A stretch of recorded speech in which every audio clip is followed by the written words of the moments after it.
Here we go.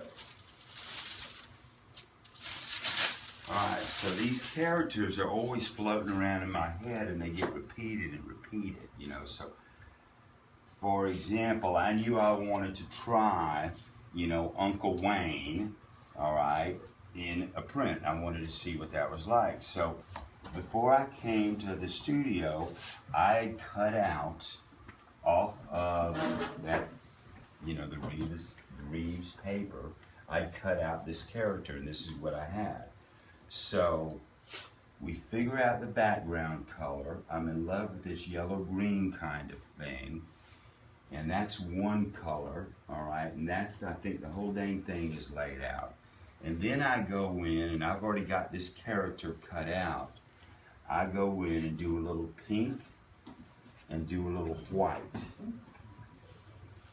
And that's all for the printer. So I'm doing that, and then I'm laying that down, all right, over this whole thing.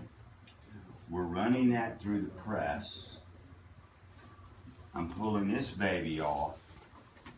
So I've got one print, which is one painting.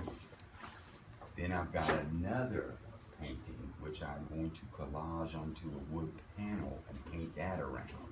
So this is going to be two paintings out of one. Now I'm thinking this is the very practical side of me, which your professor is clueless on, all right? Because I'm in a gallery and I feel like I've got to pay my rent, all right? I don't have a teaching gig because I don't have my master's in fine arts, all right? So I get two characters out of it. I do two versions, two color stories, and then I'm coming back and laying. This is where I'm really good because I know how to draw, so I'm trying to play up my strength. I know color relation and I know how to draw. I don't know how paint works, all right? Because again, I've never taught it. I've never gone to school for it.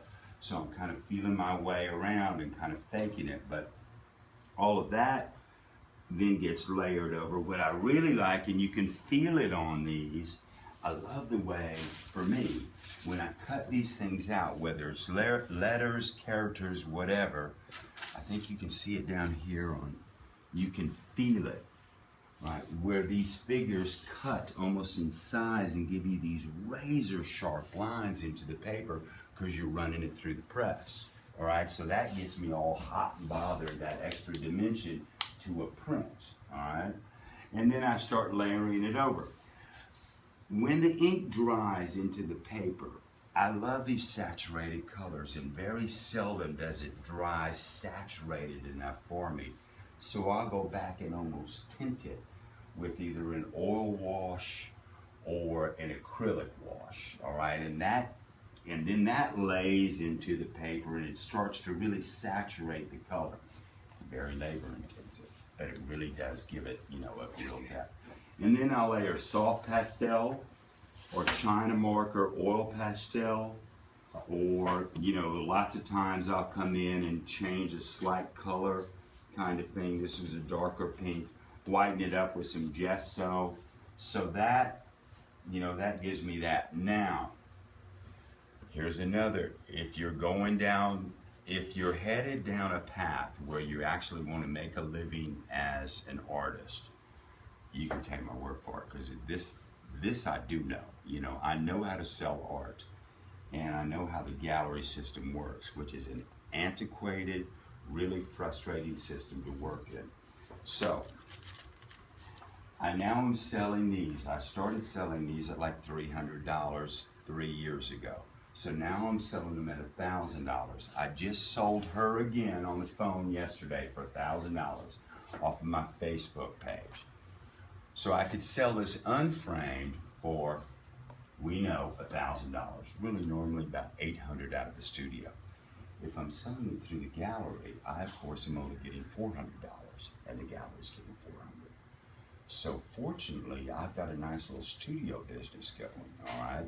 So if, however, I matte this and frame this, those on the wall all sold at $1,800, $1,900. Now, most of those sold through the studio. So at the end of the day, it was still the same dang amount of money that I'd be making if I sold it just right off the, you know, studio wall, all right? There is something, if you're going to do the gallery circuit, and we're not even talking the museum nonprofit circuit, we're just talking the gallery circuit, commercial circuit, so you can sell and make a living. There is something, y'all, about digging into your pocket and framing it and matting it, all right? I happen to get a very good framer matter for cheap, so $180 got me that big, thick museum quality mat and that frame around it. But really, I could charge about another $500 or $600, $700 because it looks so much better than what it cost. So I'm a big proponent. When you roll up into the gallery and say, "Can I please have a show with you, or could you hang my stuff on your wall?" I tack lots of stuff to our back wall, you know, with nice little museum quality pins, just like this, a slew of artists. And I'm telling you, it makes a world of difference if it matted in front.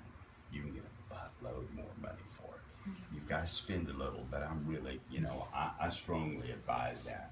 These just happened to be the client walked in the studio and they were still wet and, you know, blah, blah, blah. And it was an easy breezy show.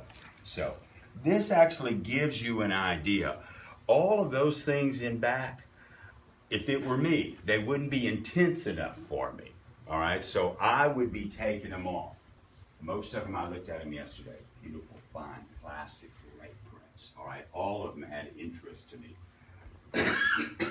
But I would dig into my little bag of tricks.